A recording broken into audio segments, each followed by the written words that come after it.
Welcome, folks, to another edition of Crime Time with DutyRon. Guys and girls, you know the drill. I'm a retired New York City police detective, and if you like all things true crime related from the police detective's perspective, hit that subscribe button, hit the notification bell so you'll get all things DutyRon and Ed Wallace when we go live or upload another video. Today, I want to talk to you about James Burke, the former disgraced Suffolk County police chief. Was he ever cleared? Was he ever mentioned as a suspect? I've never heard any official uh, folks from the Suffolk County Police Department ever mention that he was ever a suspect or was ever cleared. But I have a former state senator.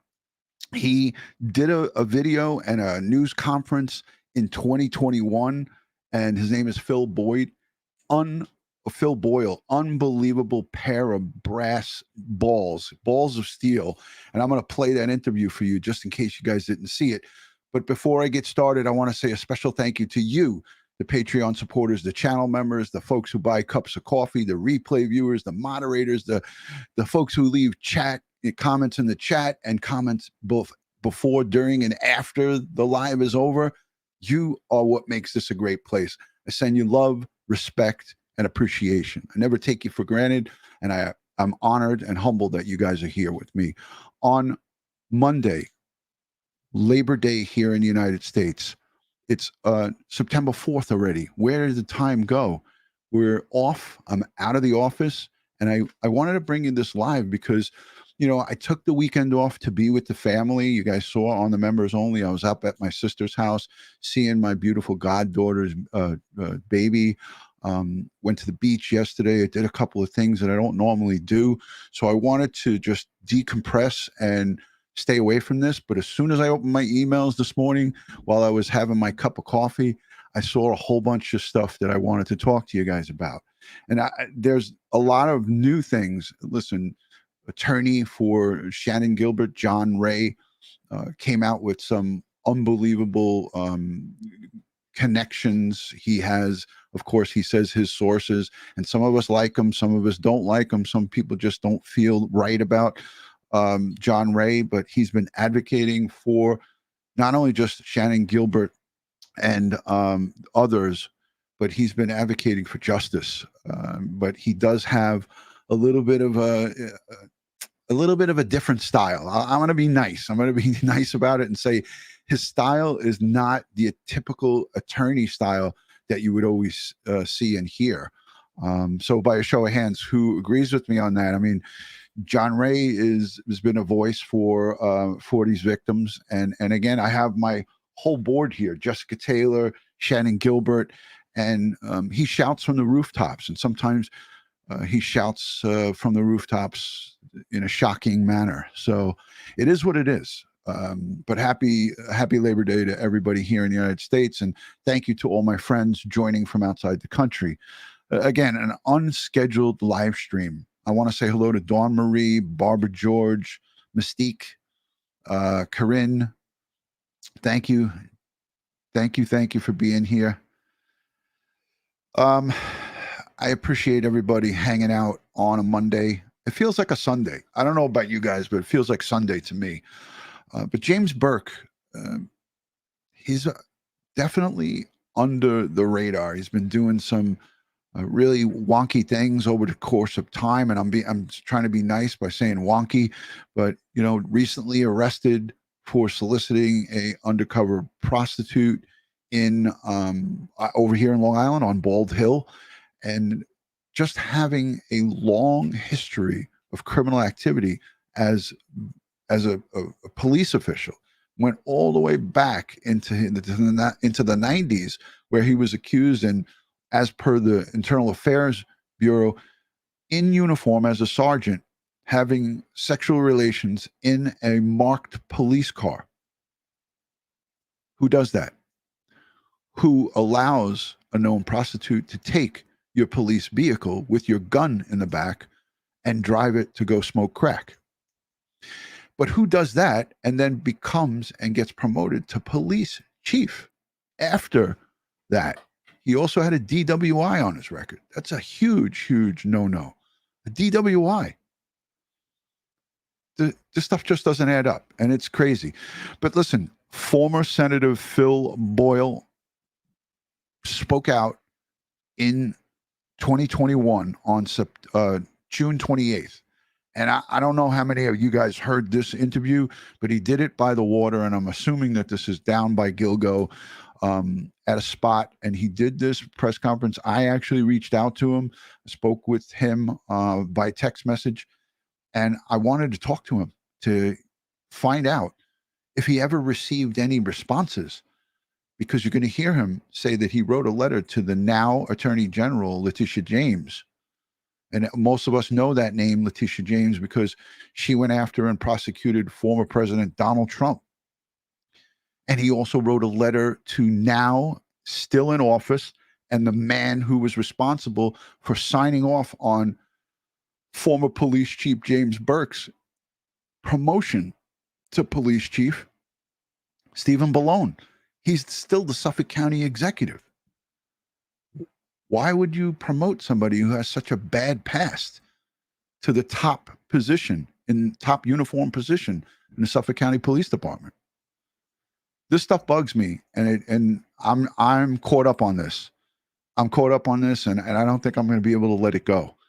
So, and I got great news, because I reached out to Eileen LaPalmer, the News 12 reporter that I played the piece on the Reporter's Notebook, and I had a phone conversation with her, and she's agreed to come on and talk with me about her investigative reporting as it pertains to Gilgo and James Burke.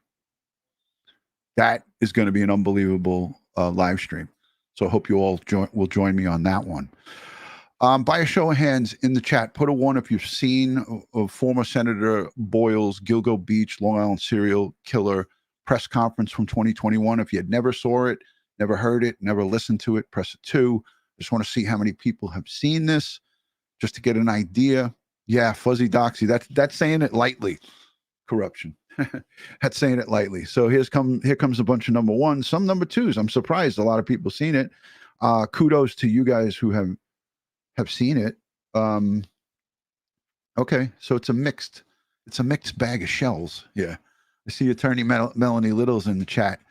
I didn't schedule this live stream, by the way. I didn't even tell Ed I was doing it. I didn't call Ed Wallace and say, hey, let's go live with this, because this is something personal to me. This is something that bugs me inside, deep in the core.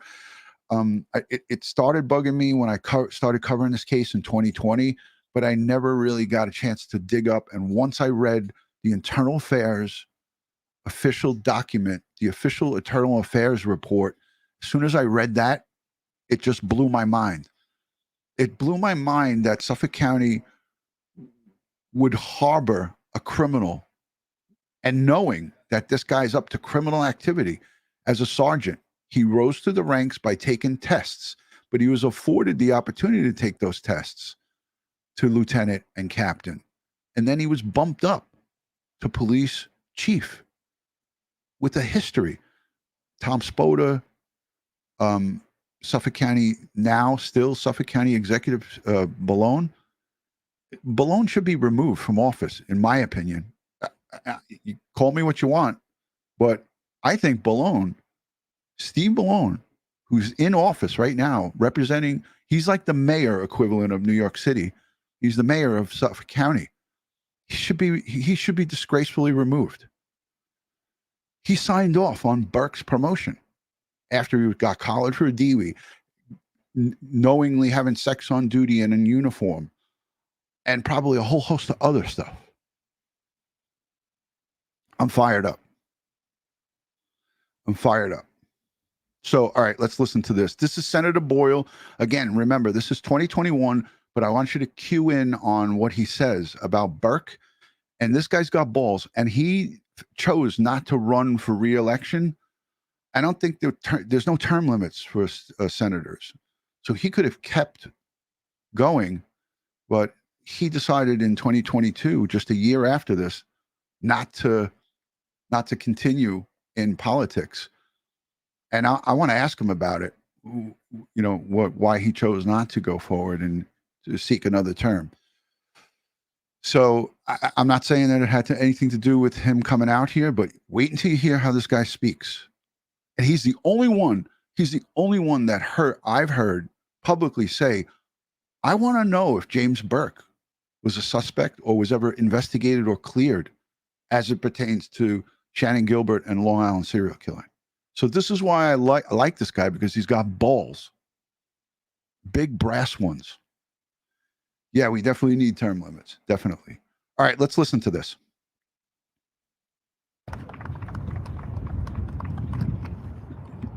Thank you, Nicole, and thank you to the staff. And thank all of you for being here.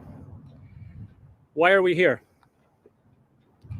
Melissa Bartholomew, Amberlynn Costello, Maureen Brainerd Barnes, Megan Waterman, Jessica Taylor, Valerie Mack, Shannon Gilbert, and the victims known as Baby Doe, Asian Doe, Peaches, and Fire Island Doe. I know it might be a little unusual for a press conference, but I would ask for a moment of silence to remember these victims and the others of the Long Island serial killer.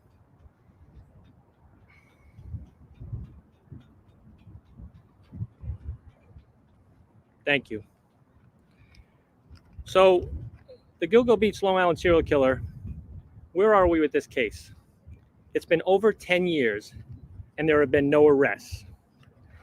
And probably the most incredible aspect of this is the fact that a prime suspect in many people's minds is our former police chief, James Burke. The FBI says that there are probably between 25 and 50 serial killers active in this country at any given time. But I can assure you that ours is the only one in this area or anywhere where a prime suspect was the police chief. You don't believe me? This is the Wikipedia page for the Long Island serial killer case. It mentions James Burke as a suspect, the first suspect, and it's not because they're in alphabetical order. And they list others, obviously. I never knew that. And when I first heard this, he's not still on the job, Tom. When I heard this, I had to play it back, because at the time in 2021, Wikipedia lists James Burke as the prime suspect. Shocking, right? I can assure you that ours is the only one in this area or anywhere where a prime suspect was the police chief. You don't believe me? This is the Wikipedia page for the Long Island serial killer case. It mentions James Burke as a suspect, the first suspect, and it's not because they're in alphabetical order. And they list others, obviously. In the recent months and past year, we've learned some new information, and I think it's relative here. It's a hot day, so I'm going to go through this timeline and just hit some major points, and then I'd be happy to answer any questions. I'd first like to thank the investigative journalists that have been working on this case for years, particularly Erin Moriarty from 48 Hours, Bob Coco, who wrote Lost Girls, the great crew at the Long Island Talk Radio, Frank McKay, Jay Oliver, and Tom Chamillo, Nicole Filler, and other people other reporters at Newsday, News 12, the Lisk podcast with Chris Moss and Jonathan Beal, Laura Ingle from Fox News, and most recently, the great investigative journalist at Unraveled, Long Island serial killer, Alexis Linkletter and Billy Jensen. It's a podcast, and it's also on Discovery Plus. In the last 6 months, we've discovered a few things on this timeline, and you have it in your press packets, a more extensive one. But the relevant points here. Newsday recently reported through uncovered, unsealed documents from court that there was a conspiracy in 2011 between then District Attorney Tom Spota, his chief aide, Chris McPartlin, and then his investigative chief, James Burke, to get rid of Steve Levy from his race for re-election. If you think back a bit, for those of you familiar with this, in 2011, Steve Levy was the county executive, a popular county executive, $4.3 million in his campaign war chest. He was going to cruise to re-election with no problem, beating then Babylon Town Supervisor Steve Bellone. After this plot, and however you want to put it, pushed Levy out of the race, he inexplicably resigned from the election, and Bellone cruised to victory. Once Steve Bellone is elected, as our county executive in 2011, one of his first actions is to name James Burke as his police chief. This was shocking to many people who knew James Burke and knew his record as a police officer. It included a personnel file that had drug use, a drunk driving offense. He also was substantiated to have had sex with a sex worker in his police car in uniform while not securing his weapon. This is the type of guy who didn't want to be a police officer, forget about chief of police. Yet Steve Bellone named him as his police chief. When that's done, one of the first things that James Burke does, the new police chief here in Suffolk County, is tells the FBI, who had been helping out with identifying bodies and doing work on this case, the bodies of some of these victims had been found in the preceding year, told the FBI, we don't want your help. An absolute insane idea. Elected officials that I've spoken to have said if they were county executive, first of all, they would have never hired James Burke as their police chief, but certainly if they did, and one of his first actions was to kick the FBI out of one of the most heinous crimes in our county's history, they would have fired him immediately. I can tell you that if I was county executive and James Burke walked into my office and said, boss, I want to get rid of the FBI from this investigation, I would either said, you're fired, or are you crazy? We want the help from the FBI, the NYPD, the LAPD. If Scotland Yard calls and offers help, we're going to take their help as well. We need every forensic capability possible to solve this crime. But Bellone didn't do it. He did not fire Burke as police chief. Fast forward to later that year, and we all know what happened to James Burke. There was a young man, troubled drug problems, stole the duffel bag from Chief Burke's car. The chief went to a precinct and viciously beat this young man, Christopher Loeb, while he was handcuffed. According to testimony later, the chief would have kept beating him up if one of the detectives in the room had not pulled him off. That's how violent an individual we have in our police chief that Steve Bellone had named. There's been other things going on.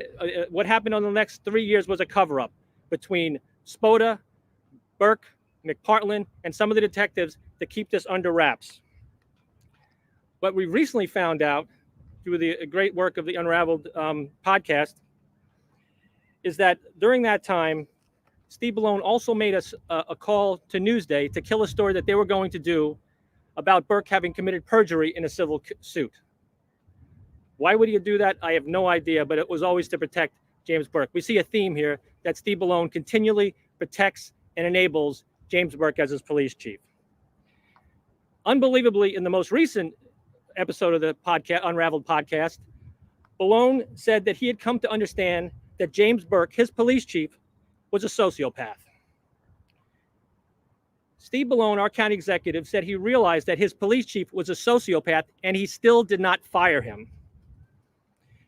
He gave some gobbledygook answer about, and when asked why, by Billy Jensen, why you didn't fire him, he said the FBI was investigating Burke and he didn't want to get in the way of that investigation. Evidently, Steve Bellone believes that when someone leaves their job, the FBI just stops investigating them. This guy calls Steve Bellone out like I've never heard anybody call him out before. I've never heard an interview like this. I mean, this was a press conference. As you can see, News 12, WPIX, Channel 2, Channel 7, all the talk radio stations, Fox News, there's tons of mics here. And this guy just goes at it and just lays it out there. I chatted with the senator, and he said that once he comes back from this holiday weekend, we're going to have a telephone conversation. So I'm looking forward to talking with him and possibly having him on, because I want to hear about what he goes on to say here as he talks about sending letters to 3 individuals. And I want to hear if he did get any responses back from these 3 individuals. I believe by Steve Bellone keeping James Burke as chief, it actually hurt that investigation, because The detectives who could have turned and testified against Burke were afraid to do so. But if he was no longer their boss, he would have been they would have been perfectly willing to do so. Finally, when he's about to be indicted, Burke resigns. Mind you, again, he resigned. He was not fired by Steve Bellone. And I'll point out the article from Newsday that says Suffolk County Chief James Burke resigns as federal probe reopens. It says Suffolk County Executive Steve Bellone said he brought Burke into his office Tuesday after learning that a federal probe concerning the Loeb incident was reopened. Quote, "It was mutually agreed that it would be in the best interest of Suffolk County if Burke resigned." He declined to detail the probe. It's specifically related to the fact that there's a renewed federal investigation, Bellone said. "I don't want to put the department through another federal investigation. The chief has his reasons," Bellone said. "We mutually agreed that this is what made sense at this moment for Suffolk County." After a questionable career as a police officer and naming him as police chief, after him kicking the FBI out of the Gilgo Beach investigation, after knowing obviously that Burke had likely committed perjury, and he was also rightfully about to be prosecuted for a violent beating of a suspect who was handcuffed, even after all that, Bellone did not fire Burke. It was mutually agreed for the best interest of Suffolk County, is the way that our county executive said it. So today, with these facts, I'm going to send 3 letters. The first letter is addressed to our current Suffolk County Police Chief and Acting Commissioner, Stuart Cameron, a man I have great respect for. In essence, it says, given everything that happened at the beginning of this investigation into the Gilgo Beach, Long Island serial killer, has Chief James Burke ever been cleared? I think the people of Suffolk County and the people of this nation that are interested in this case deserve to know if the police chief that's been accused of this actually didn't do it. Many of us watch true crime things, and what's the first thing they do when a victim is found? A wife goes missing, or God forbid is killed. They contact the husband, they contact the people around, they sit him down, and they say, "Where were you on the night of?" Did anybody ever do that with Chief Burke? Nope. I personally don't think so, because once he kicked the FBI out, I don't think there was anybody in the Suffolk County Police Department, any detective, that was going to sit down James Burke and say, "Chief, this is going to be an awkward conversation, but we'd like to know where you are on these dates." That was never done. The second letter I'm sending is to Suffolk County Executive Steve Bellone to ask him why he did not fire James Burke when Burke kicked the FBI out of this investigation. We know for a fact that Steve Bellone thought that kicking the FBI out of this investigation was a fireable offense, because in your packets you'll see the Newsday story about when Steve Bellone, and many of people here will remember, he famously went to the doorstep of Tom Spota's office as district attorney and demanded that he resign. And one of the reasons he cited for the demand was that Spota had kicked the FBI out of the Gilgo Beach investigation. Well, it was Burke that did it. Maybe Spota was involved too. But why would Bellone insist that Spota resign from district attorney for kicking the FBI out of the Gilgo Beach investigation, yet not fire his chief, Burke, which he could have done in a minute? Makes absolutely no sense, and there's more to it, I believe. This guy's right on. You know, many people have described the office of former district attorney Tom Spota and his aide Chris McPartland and James Burke as a criminal enterprise. I believe those are the words that Steve Bellone himself used. Our former police chief, a former police commissioner, and former FBI agent Geraldine Hart referred to them as a organized crime family. The way that the Spota, McPartland, and Burke cabal ran Suffolk County law enforcement was more akin to an organized crime family. Well, I'm here today to say that I do not think that Steve Bellone was a made man in that organized crime family, but he was a close associate.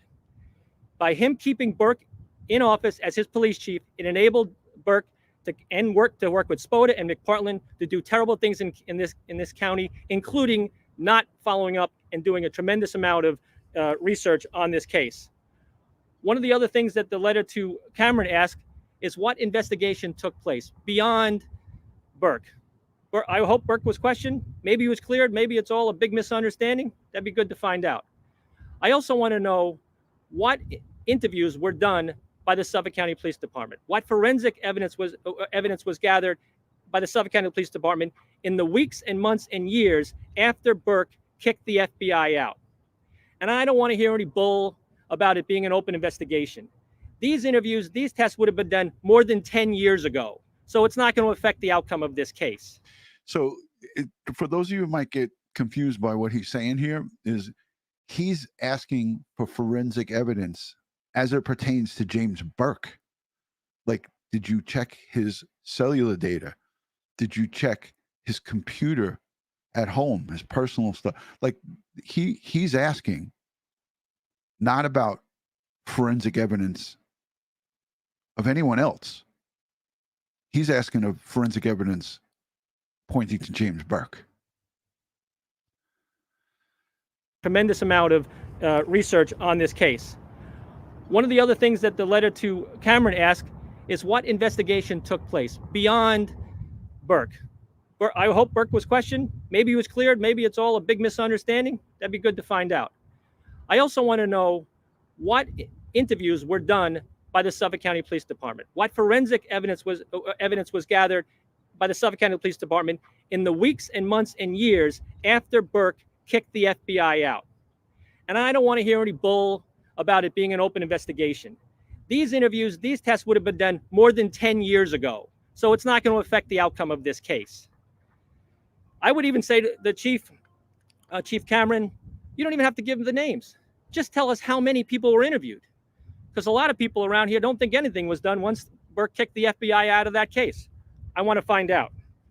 Well, I hope that I get answers from Chief Cameron and County Executive Bellone. But just in case, I'm also sending a third letter to New York State Attorney General Letitia James.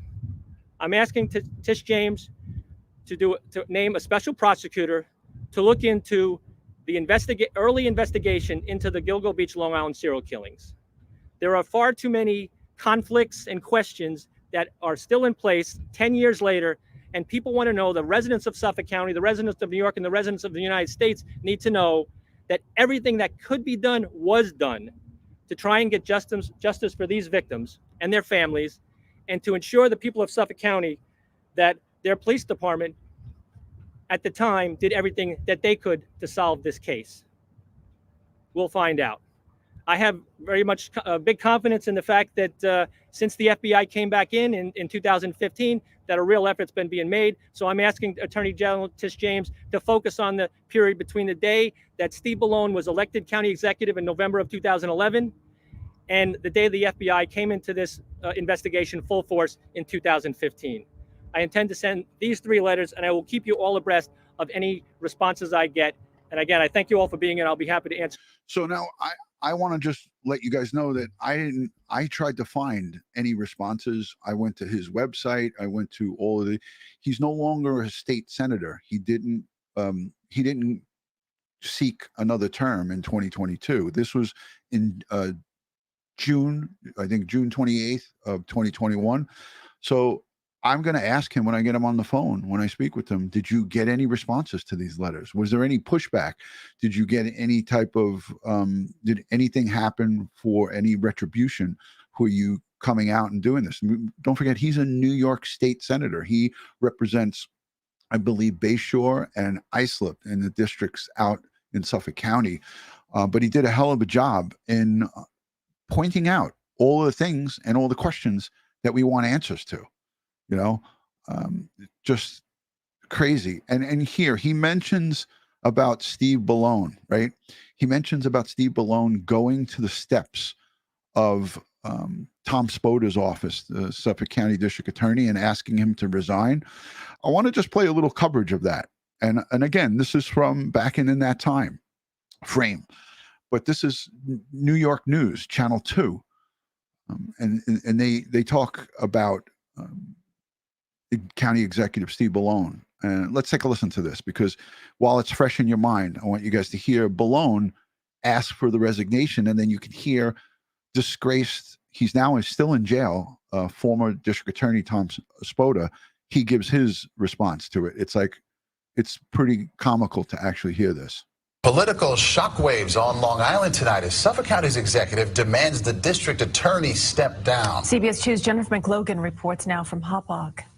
It was unexpected, startling. Suffolk County Executive Steve Bellone walking into the office of the district attorney with a letter demanding his resignation. For violating your sacred oath and for using your position as the top law enforcement officer of this county.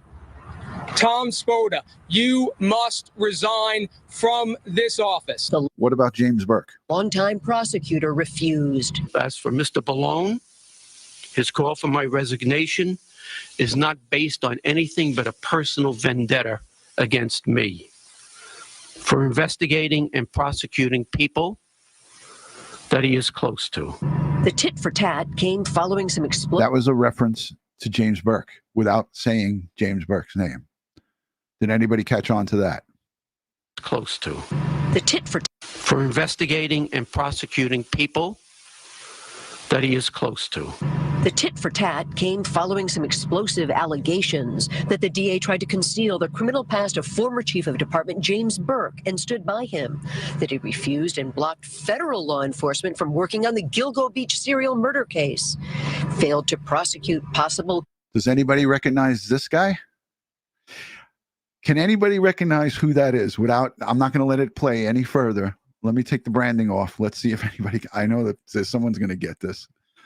Who is this guy? Anybody?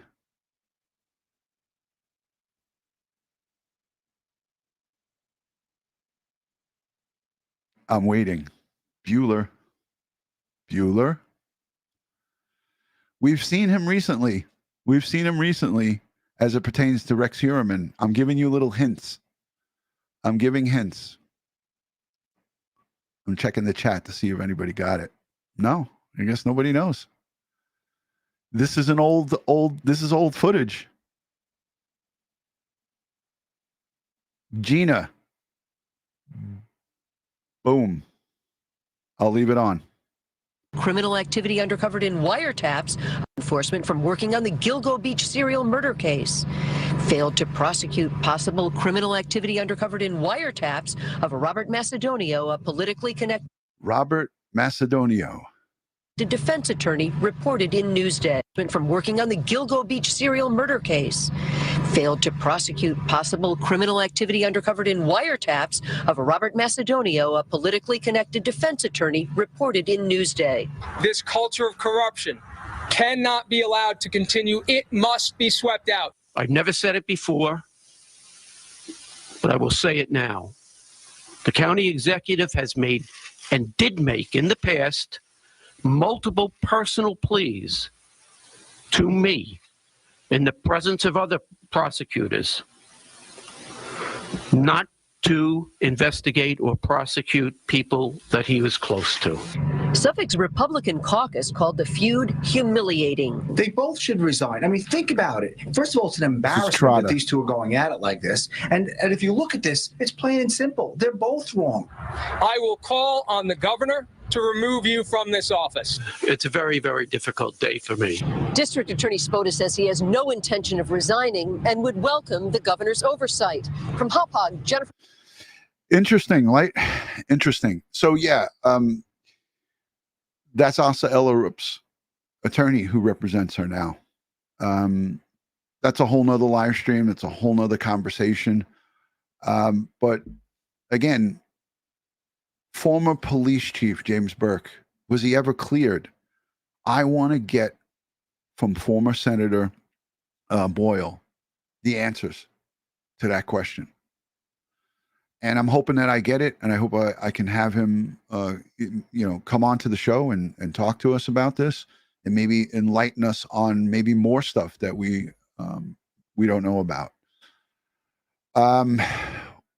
Also to Eileen LaPalmer, I again, I had a phone conversation with her. I'm looking forward to having her on a show to maybe go over some of her investigative reporting. She was with News 12 Long Island, and now she's with WPIX in New York, so she covers New York. It was an investigative reporter for News 12, and she's done a hell of a job in her coverage as it pertains to the Gilgo Beach Long Island serial killers. So I think there's a lot more to be discussion to be had here, because there's so much deep layers of corruption that existed back in the day, but we still have a part of this corruption in Steve Bellone. And I believe Steve Bellone had obviously had knowledge that James Burke was a criminal. And you heard former Suffolk Police Commissioner Geraldine Hart called them out on it. And numerous others. This senator, Senator Boyle, I tip my cap to him, because to come out and to do that in 2021, that was 3 years ago. 2 years ago, it takes a lot of guts. It takes a lot of chutzpah to get out there and do that. So let me know what you think down below in the comment section. I have so much more to show you. Eileen did some great investigative reporting. This is a 21-minute video that she did. I'm going to link this. I'll only play a small part of it, but I'm going to link this down below. She is fantastic. I had an hour or so long conversation with her the other day, and she's a Brooklyn girl. She's from the area. She's from the New York metro area, born and raised. And we're going to have her come on. This is some of her investigative Gilgo Beach Unsolved. So this is kind of old. This is an older report, but she did an unbelievable job on this. So take a listen.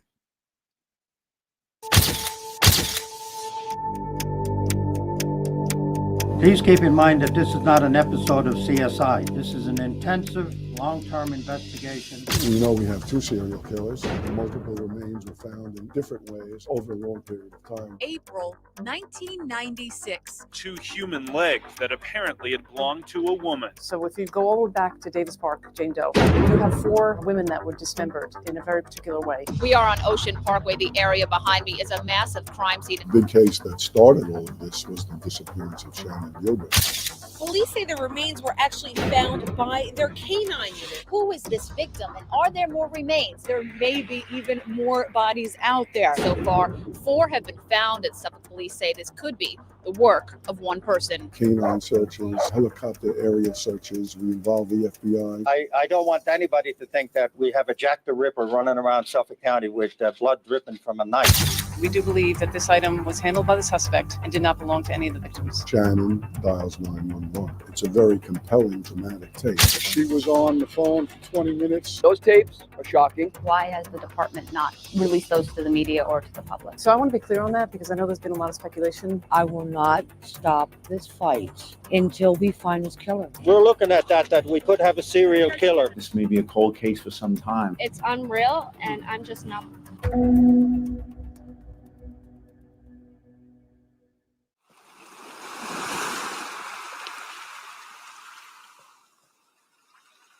We saw a bag with a bone sticking out. A sunny day, April 1996. 2 brothers out for a walk on a Fire Island beach stumble upon a bag with a woman's dismembered legs inside. I said to my brother, the doctor, I said, what kind of bone does that look like? And he said, it looks like a thigh bone. And I said, how do you know? He said, open up the other end of the bag. As soon as we opened the bag, saw a red toenail sticking through, and opened a little bit more, and it was a whole foot. News 12 Long Island was there as Suffolk police responded to the grisly discovery on Blue Point Beach in Davis Park. Within a half hour, there was a couple of police here. We're looking into missing persons in both Suffolk, Nassau counties, and other areas. At this particular point in time, there doesn't appear to be anyone in Suffolk County. The case grew cold. No one knew it then, 24 years ago. But those dismembered legs with the red toenails were the first sign of the existence of the Long Island serial killer, a person who would become known as the Gilgo Beach serial killer. About a year after the Fire Island discovery in June of 1997, a hiker more than 40 miles away found another dismembered woman, this time in a green plastic bin in Hempstead Lake State Park in neighboring Nassau County. Her head and hands had also been severed, and she wore this heart-shaped peach tattoo on her breast. And the bodies of the dismembered women continued to be found.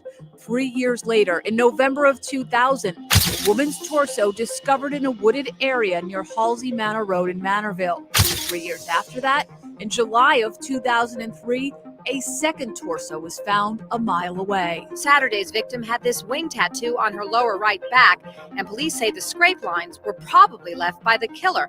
Both victims had their hands and head cut off, and there were no signs of struggle on their bodies. Is this a serial killer?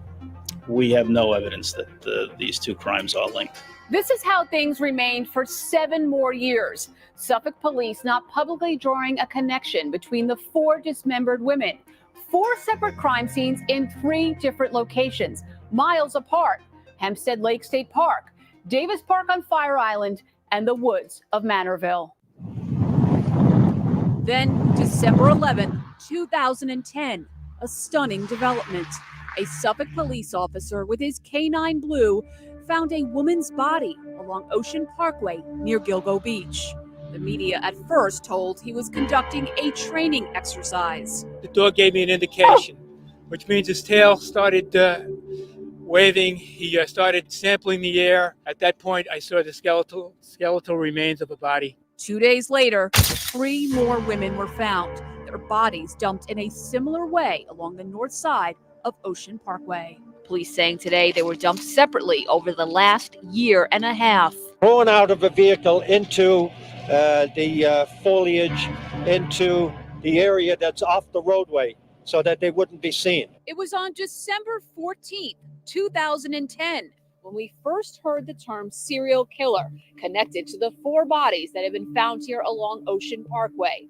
We were standing here in Oak Beach at a news conference when I asked then Suffolk Police Commissioner Richard Dormer if he believed one person had murdered all of these women. You say there's enough similarities that you're certain the same person murdered these 4 and dumped them here? Well, look, I don't think it's a coincidence that 4 bodies in this area. Certainly, we're looking at that we could have a serial killer. It was at that news conference that we also learned Suffolk police found the bodies not during a training exercise, but while looking for 24-year-old Shannon Gilbert, an upstate New York woman. See, many people thought because of reporting that it was training exercises. They were just routine training. But they were searching for Shannon. Living in Jersey City, who vanished in May of 2010 after working as an escort for an Oak Beach man she met on Craigslist. Oak Beach is a gated community, more than a 50-mile drive from Manhattan. It turned out none of the women who would become known as the Gilgo 4 were Shannon Gilbert. Police suspected early on they could also be sex workers. Police Commissioner Dormer said at the time, I don't want anybody to think that we have a Jack the Ripper running around Suffolk County with blood dripping from a knife, which might be the impression that some people would get. It's not that type of situation. 1 month later, Suffolk police officially identified the 4 women as sex workers who vanished between 2007 and 2010. 25-year-old Maureen Brainerd Barnes reported missing from Norwich, Connecticut, July 2007. 24-year-old Melissa Bartholomew reported missing from the Bronx, July 2009. 22-year-old Megan Waterman reported missing in Maine, June 2010. And 27-year-old Amber Lynn Costello, last seen in North Babylon, Long Island, September 2010. But still, no sign of Shannon Gilbert, and her family, represented by attorney John Ray, kept the pressure on the Suffolk Police Department. The killer still lurks. I'm going to find Shannon if it takes me the rest of my lifetime.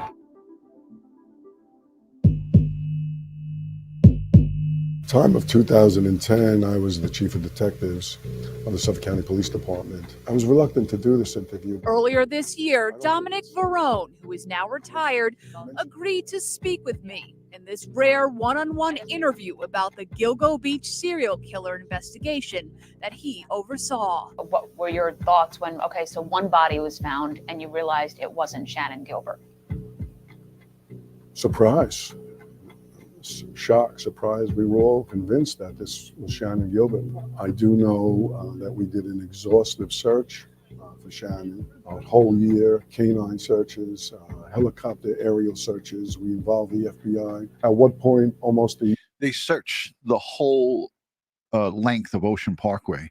My cousin's husband, Suffolk County Emergency Service Unit, ESU guy, he was there on that search. It lasted over a year, and it was exhaustive, as former chief of detectives, homicide, stated here, Bellone.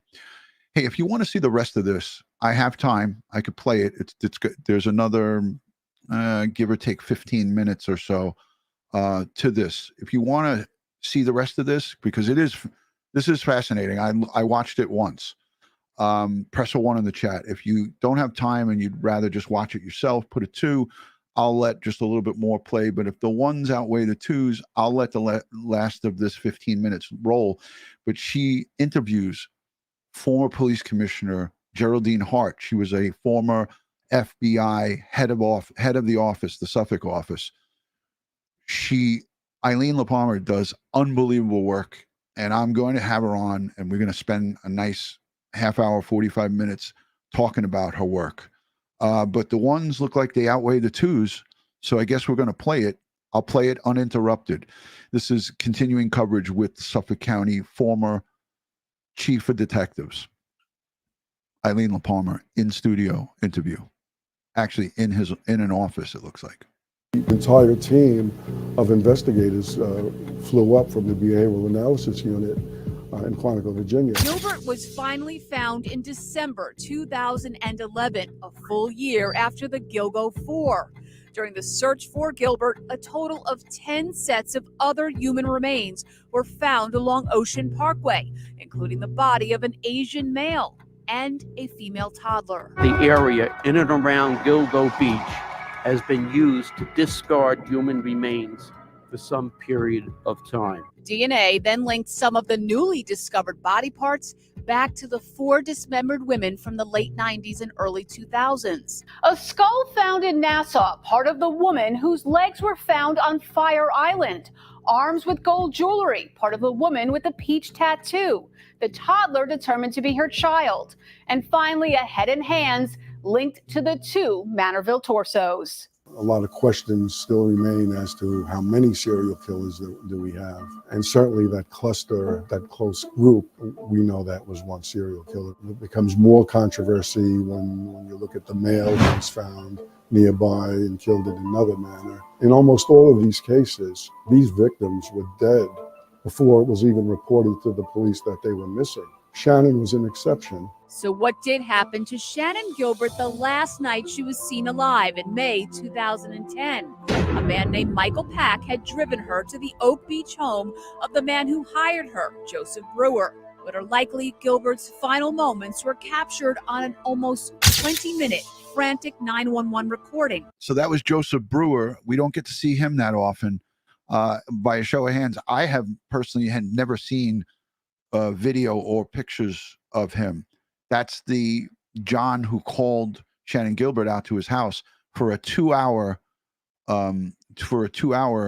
session, and then he extended it to 4 hours. So she was called out there for a 2-hour stay, which to me seems like a long time, and he extended it for 4 hours. So I'm going to put it back. I don't think many of us have seen pictures or video of this guy. A man named Michael Pack had driven her to the Oak Beach home of the man who hired her, Joseph Brewer. But her likely Gilbert's final moments were captured on an almost 20-minute frantic 911 recording as she ran from Brewer's home. It was initially for a 2-hour session. They extended it to a 4-hour session. Sometime in that morning, things were not going well. Brewer wanted her out of the house, woke up Michael Pack. While this is going on, Shannon dials 911. We believe she then stumbles down the stairs and runs. And she didn't know where she was. She sounded disoriented. Neighbors told us she started knocking on their doors. Was she running for that house because she was afraid of something? She was afraid of someone. She looks at him like she's in a trance, and then she runs off. Bellone says Michael Pack knew police were on the way and drove off without Gilbert. That's critical. They are not aware of that 18-minute phone call that the state police have. They search the area. Michael Pack, no vehicle is found. Had Michael Pack stayed there, and perhaps Shannon Gilbert could have been found and located. Gilbert's autopsy was inconclusive. Over the next few years, there was debate over whether Gilbert was killed or drowned in the marsh, as suggested by Police Commissioner Dormer. But after 2011, Suffolk police refused to publicly discuss the case. Bellone was out as the chief of detectives when James Burke became the new police chief. Immediately after we were pushed out at the end of 2011, they kind of put a cloak of secrecy over the whole thing, which I think was not good. It inhibits public assistance. And that cloak of secrecy surrounding the case lasted until now. 2020 saw the biggest because of James Burke developments yet in this investigation. Why are you speaking with us now? We should really be relying on the public. The thought is somebody out there knows something. Mr. Brewer, it's News 12. Can we talk to you? Dr. Hackett is right at the center of it all. James Burke and Dr. Peter Hackett were in connection with each other. 48-year-old John Vitroloff of Manorville was arraigned today, charged with murdering 2 women. Suffolk District Attorney Tom Spota says there could be more victims out there. It's been nearly a decade of suspicion around the Gilgo Beach unsolved murders. There was also secrecy about the case under Suffolk Police Chief James Burke, his refusal to work with the FBI, leading to cries of a cover-up. He could pretty much do whatever he wanted with regard to that investigation. In the fall of 2015, there was one public news conference when Tim Sini became the new police commissioner. Bringing the FBI to the table with all of its expertise and resources is a step in the right direction. But then nothing publicly until January of 2020.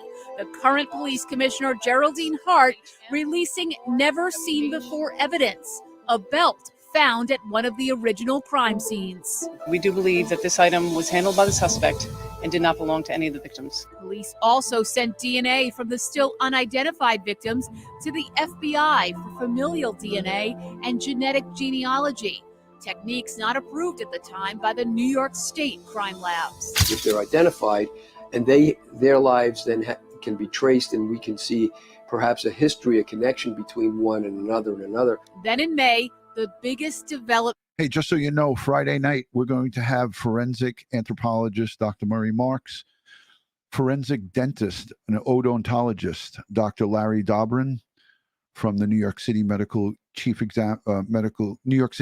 Examiner's Office. That was a tongue twister. And also Dr. Colleen Fitzpatrick, genetic genealogist expert. She's going to come on with us on a Forensic Friday with Ed Wallace. We're going to have just an unbelievable show, and we're going to talk not just about this case, but we're also going to discuss Brian Kohlberger and other cases where this technology would come into play. So it's Friday night. It's going to be 8:30 p.m. Eastern. I'm going to set the live stream and schedule it. Probably Wednesday or Thursday. I'll schedule it so you have it way in advance. You can hit the kind of notification. You don't want to miss this one. Ed Wallace, he's going to take charge of this show, and we're going to have a forensic anthropologist to talk about the bones, a forensic dentist to talk about DNA from within the pulp of the teeth of these victims, and also Dr. Colleen Fitzpatrick, who is an expert in forensic genealogy, genetic genealogy. From the still unidentified victims to the FBI for familial DNA and genetic genealogy, techniques not approved at the time by the New York State crime labs. If they're identified, and their lives then can be traced, and we can see perhaps a history, a connection between one and another. Then in May, the biggest development yet in this case. The woman known as Manorville Jane Doe had been ID'd 20 years after her torso was found. Valerie Mack, who was 24 years old in 2000 when she went missing. She was working as an escort in Philadelphia. Family members last saw her in the spring or summer of 2000 in the area of Port Republic, New Jersey. She was never reported missing. That really was a boost to the investigation. It definitely gave us new leads to follow and a new timeline to establish. Commissioner Hart recently sat down with me for a one-on-one interview about the unsolved serial killings. I was given an hour of her time, the most access I've ever been granted to a top police official on this case in the 17 years that I've been covering it. Why are you speaking about this now? The decision was made. This is really kind of a different stage we should enter now. We should really be relying on the public. Hart has a unique perspective on the investigation. When the Gilgo 4 were found, she was with the FBI. She told me without hesitation, the FBI was blocked from the case from 2012 to late 2015. There was definitely an intentional decision made by both the district attorney at the time, Tom Spota, and the administration that included Jim Burke to... So here is a former FBI head of the Suffolk County office confirming that there was intentional blocking of the FBI from doing any investigation in the time frame that James Burke, 2012 to 2015, was the police chief. This is telling right here. I want to put it back so you guys can hear it. She was with the FBI. She told me without hesitation, the FBI was blocked from the case from 2012 to late 2015. There was definitely an intentional decision made by both the district attorney at the time, Tom Spota, and the administration that included Jim Burke to keep the FBI out of the kind of the heart of the investigation. Why was the decision made, do you know, to keep the FBI out of the investigation? It's hard to know. You know, my viewpoint is that any investigation benefits from having as many people at the table. Police Chief James Burke was arrested by the FBI in December of 2015 and pled guilty to beating a suspect in an unrelated case. Former Suffolk District Attorney Tom Spota later convicted at federal trial for covering up for Burke in that case. And at that trial, jurors also heard testimony that Spota promoted Burke over the years, despite knowing he had been caught having sex with a prostitute in his police car. Today, Suffolk County Police Chief James Burke finds himself on the opposite end of the very laws he was sworn to uphold. Burke has never... So I love the reporting. I love Eileen LaPalmer. She's on the screen here. And just so you know, that statement of Spota promoting Burke, that's not how it works. The Suffolk County District Attorney does not promote within the police department. Spota told Bellone, "This is my boy. I want you to promote him." And Bellone didn't say, "Mr. District Attorney, I've done a little bit of looking into. He doesn't have a good track record with the police department. He shouldn't even be on the job here. I'm not promoting him to chief." But in cowardly fashion, and I can't even believe that this guy's still the Suffolk County executive, Steve Bellone promoted him to chief. So in this reporting, they got that part wrong. Spota doesn't make the promotion. The county executive makes the promotion. So Steve Bellone is an elected official who shouldn't be in office. And he has term limits, so he's not going to be in office as of January 1 of 2024. But he's going to get a nice hefty pension, just like Burke, and he's just going to skate out of there, which to me is up. I had to bleep it out. That is up. And it comes at the taxpayers' it comes on the taxpayer. We, the taxpayer, pay these guys salaries. The FBI in December of 2015 and pled guilty to beating a suspect in an unrelated case. Former Suffolk District Attorney Tom Spota later convicted at federal trial for covering up for Burke in that case. And at that trial, jurors also heard testimony that Spota promoted Burke over the years, despite knowing he had been caught having sex with a prostitute in his police car. Today, Suffolk County Police Chief James Burke finds himself on the opposite end of the very laws he was sworn to uphold. Burke has never been named a suspect by the Suffolk Police Department in the Gilgo killings. Neither has John Bitroff, Joseph Brewer, or Dr. Peter Hackett. Although Gilbert's family attorney, John Ray, believes Hackett is responsible. Hackett was thrown into the spotlight when he called Shannon's mother days after she vanished. Mary Gilbert told reporters Hackett said he ran a home for wayward girls, and Hackett initially denied calling Mary to News 12. I didn't I returned some calls. I never saw Shannon Gilbert. Phone records later proved otherwise. Hackett is still facing a civil lawsuit by Gilbert's estate. Here's what Hackett's attorney says about it now. Dr. Hackett, when we spoke to him, he denied calling Mary Gilbert. Why did he do that? Dr. Hackett, first of all, got confused at one point between the deceased and the mother. And he did speak to the mother. He never spoke to the deceased. And he was concerned about the mother, saying, listen, there's a report about that she's missing, and she was acting rather irrationally that night. What do you say to those ongoing accusations? They're despicable.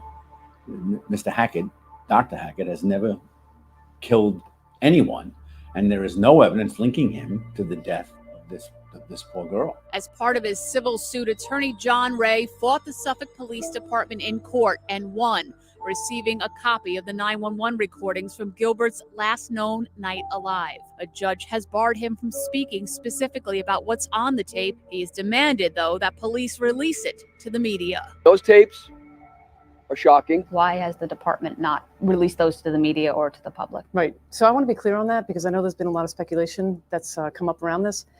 We are prohibited by law from releasing 911 tapes to the public. So that's not anything that's ambiguous. But would those 911 tapes make a difference? Investigators have already heard them, including Dominic Bellone, who, as I told you, was chief of detectives and in charge of the case in 2010 and 2011. It's a very compelling, dramatic. Don't forget, he was taken off the case by James Burke. James Burke, as soon as he came into office, he removed this guy as chief of detectives and he retired. So just what he has to say here is obviously may be triggering, but it's again along the line of that narrative of them going with an accident for Shannon Gilbert. Tape, and it will certainly fan the flames that Shannon was murdered. I strongly believe, based on the background sounds and listening to that tape over and over again, that she was just irrational, and she was just in an irrational, emotional state.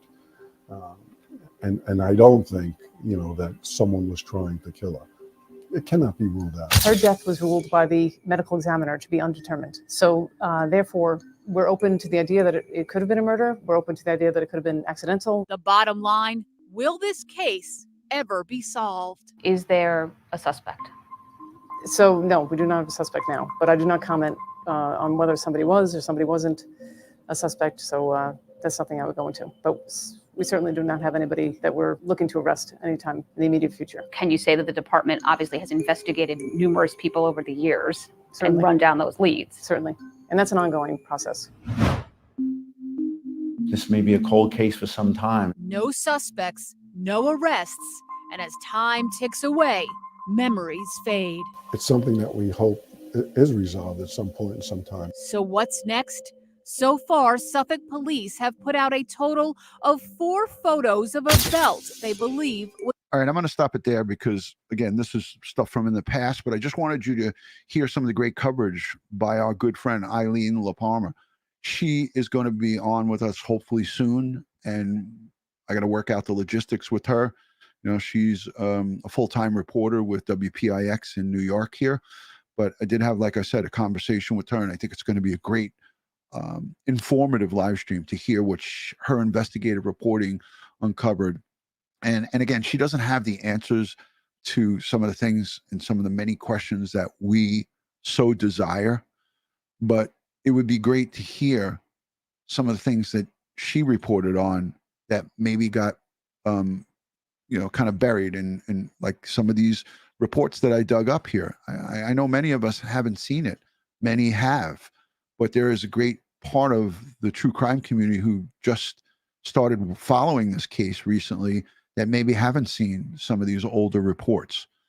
Thank you to everyone who's new, who has newly subscribed. We are up over 20 million plus views, and over 20 million people have viewed Crime Time with DutyRon and Ed Wallace. And we also gained over 10,000 subscribers in the last 35 days. So thank you to all the new subscribers. If you're not yet subscribed or following us on all things social media, one word, DutyRon, Instagram, Facebook, Twitter, and TikTok. We do the true crime cases on TikTok. It's not anything other than that. And again, if you haven't given this video a thumbs up, please consider giving it a thumbs up and sharing out onto your social media platform. This is a very, very disturbing case that involves deep corruption within Suffolk County Police Department. I do not feel that current day that there is corruption, but Steve Bellone, the Suffolk County executive, is still a piece of that dirty pie. He's a piece of the dirty piece of the pie. He is not innocent. And that's, as a resident of Nassau County, and my parents, my brother lives in Suffolk County. My dad still has a residency in Suffolk County. His wife, my stepmother, lives in Suffolk County. My cousins, I have tons of family who live in Suffolk County. It's a travesty of justice that Steve Bellone is getting away scot-free. He's just operating day to day, and nobody is questioning him about his promotion of James Burke to police chief. It's an abomination. 2012 to 2015, a criminal was allowed to be a police chief in Suffolk County Police Department. Despicable, disgraceful, disgusting. And you don't hear me talk like this often because, thank God, there's not a lot of this going on.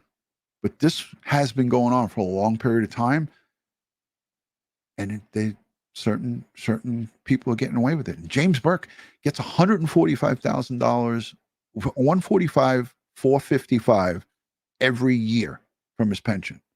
And I believe that he left with back pay and sick time and holiday pay and vacation pay of almost $400,000 in back pay.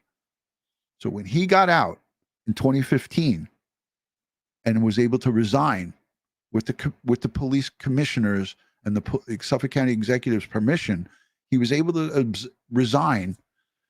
He collected over $400,000 in back pay as a one-time lump payment. And then on top of it, to add insult to injury, receives $145,455 every year. I know some people, me included, that over the course of my years of working, didn't make that kind of money working for 365 days straight. That's a lot of money to make for not going to work one day. And he doesn't deserve it. But unfortunately, under the letter of the law, there's nothing that we could do about it. And it's sickening on so many different levels.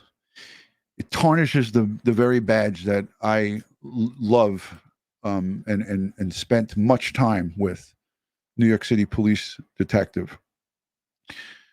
September 11th is right around the corner. It's a really tough time of the year for myself and many of us World Trade Center first responders. Ed Wallace, Ed's brother died from World Trade Center related cancer. It brings back a lot of pain for us.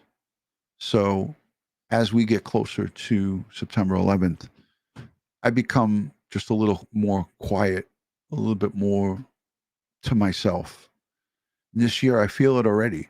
I mean, just now talking about it it's upsetting to me. I get those feelings. So it's something that it's hard to shake. And I thank everyone for supporting all of the men and women and all of the people, the regular everyday people who were at the World Trade Center at Shanksville, Pennsylvania, at the Pentagon on that faithful day. America was attacked. My cousin, Ralph Liccardi, a local 3 electrician, 30 years young, was killed with a newborn and an 18-month-old at home. Many others who were just going about their business were killed that day. It's not just about the police and fire, emergency services. It's about the iron workers, the teachers, the innocents, all the innocents that we lost on that day and all the days that follow September 11th from World Trade Center related cancers, from breathing in the toxic dust that Christy Todd Whitman from New Jersey said was clear and clean for us to breathe. And I suffer from many different ailments, but they're nothing. They're minor compared to the death and destruction that happened on September 11th. So thank you so much for being here. Thank you for subscribing. Thank you for supporting. Thank you for the super chats. Let me make sure I got them all. John Donahue. We had 2 super chats in this live stream. World Traveler says, as a resident of Suffolk County, I want to say thank you for keeping up on this Burke character. That was putting it nicely. John Donahue, thank you. Would these allegations affect the current case? I don't think so. And I responded back in the chat. I don't think so, because the current case was solved by the good investigators in the task force that had nothing to do with the corruption in the past. Evidence is evidence, and Rex Heuermann's DNA and digital evidence, they won't have a way to kind of try to kibosh that that part of the case. So again, thank you to the replay viewers. Thank you to the super thanks, the folks who buy Ed Wallace and I cups of coffee, and all of the support here on Crime Time with DutyRon. Have a great Monday. It's Labor Day. Enjoy. I'm going to go to a barbecue now and kick back and have some fun. So thank you for everybody being here. Thunder Horse, thank you. They can't take his pension away because they allowed him to resign with the permission of the chief of the police commissioner and the county executive. So she says, hi from Denmark. So Anne, once they resign with the police commissioner's blessing and the county executive's blessing, they can't take that pension back. It's his forever. When he was in federal prison, he got that pension every month. Sad but true. All right, guys, I hope we explained everything. I'll link all the stuff. Give me a couple of hours to link everything in the description. Don't crucify me if it's not there. Laura, thank you for being here for the first time. I saw your comment earlier. Laura Rulin, Burke's corruption is disgraceful. Yes.